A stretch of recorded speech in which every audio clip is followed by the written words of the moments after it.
gymnastics moms, do you want to know the tool we use inside of our program that makes all the magic happen with managing their brain and helping them get those skills, helping them compete with confidence? This video is for you because I'm going to unpack it for you. My name is Stacy. I am the co-founder of Gymnastics Mindset Academy, and you are in Mindset for Moms, where we help moms develop happy, healthy gymnasts who know how to win.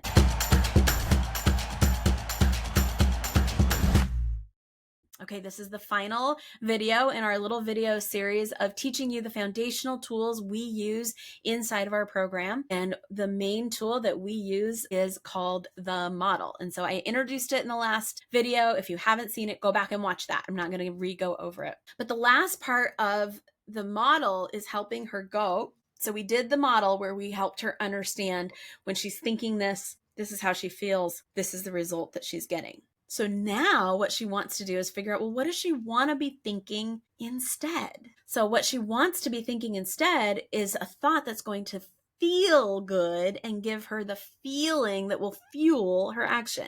So back in video 2, I talked about creating those powerful feelings. You create the powerful feelings with an intentional thought that you believe. So this is why she's like, I got this. But when she doesn't believe it, it doesn't help. Or when you tell her, you're like, you've got this. You've done it 100 times. Just go for it.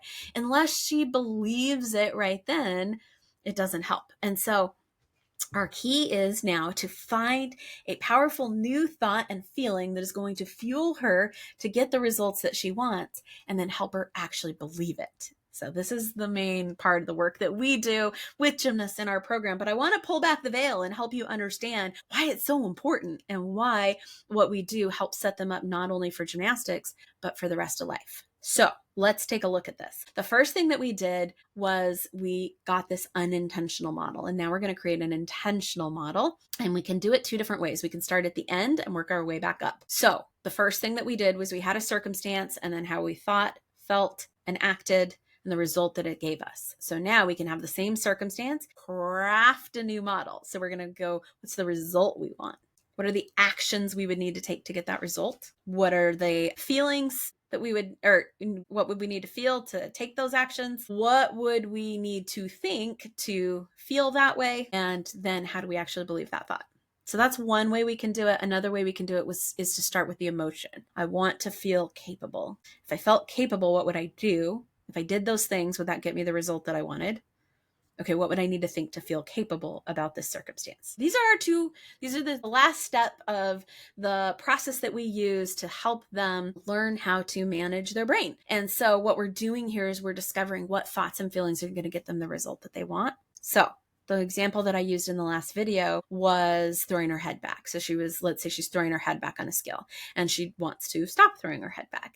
And we discovered that she was throwing her head back because she was feeling afraid and she was thinking, I want to see where I'm going and make sure I don't crash. So I like to go, okay, if you're feeling afraid, then maybe we want to feel safe. But I ask her, like, what's the one word emotion that you would want to feel? Capable, curious. They're all going to tell you confident. Here's the problem with confident.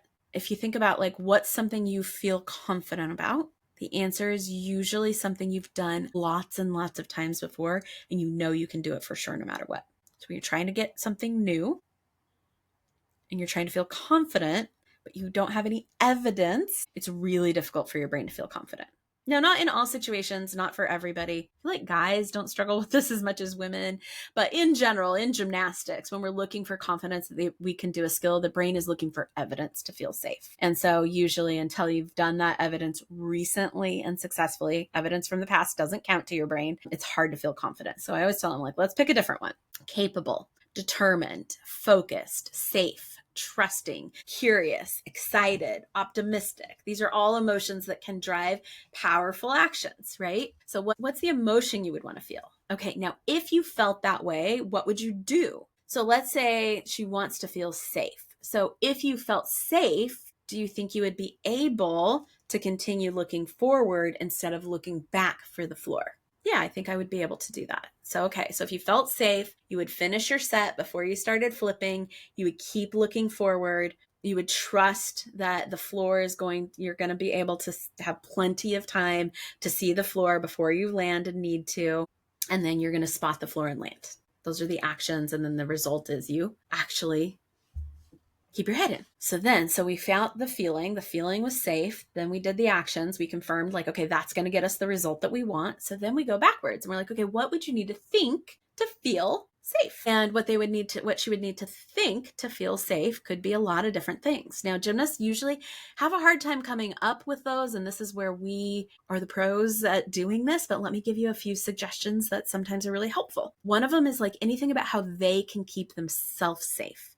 So if if the floor comes up to meet you too fast, can you keep yourself safe? How? Well, they're going to do a safety roll, or they're going to, roll forward or put their hands down on the floor to catch themselves. Like, do they feel like they know how to keep themselves safe if they land short or if they over rotate?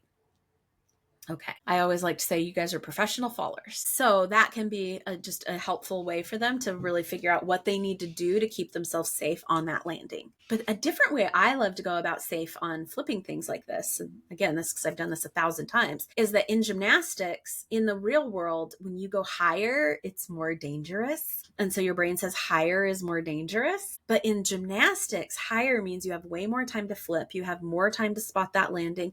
You have more time to open up and comfortably land safely. So the higher you go, the safer you are. So a lot of times that one works with gymnasts where I'm like, okay, you want to feel safe. And I talk through that. I kind of go through that whole thing. Like, when do you feel more safe? When you do a back tuck standing on the floor, or when you do a back tuck up on a trampoline? On the trampoline. Why? Because it's softer. Yes, but also why? Because I have more power. I go higher. Yeah, when you go higher on a trampoline, you have more time to finish your tucks and then find it and land, right? Yeah. Now, isn't that easier than doing it on the floor where you don't have as much power, where you don't go as high? Yeah. So you see how in gymnastics, the higher you go, the safer you are? Yeah. Okay. So if you thought the higher I go, the safer I am, and the way to go higher is to keep my head looking forward, does that help you feel safe keeping your head in? Oh, yeah. And then that can be a really great way. So to review, what we're doing is we're creating a model. There's the same circumstance, and then there's the thought they have, then that makes them feel, then everything that they do, and then when they do those things, the result that they get. And we're trying to create a new believable one. So let's say she chose the higher I go, the safer I am, but she doesn't quite believe it yet. Then we have a whole other tool that we teach called the thought ladder.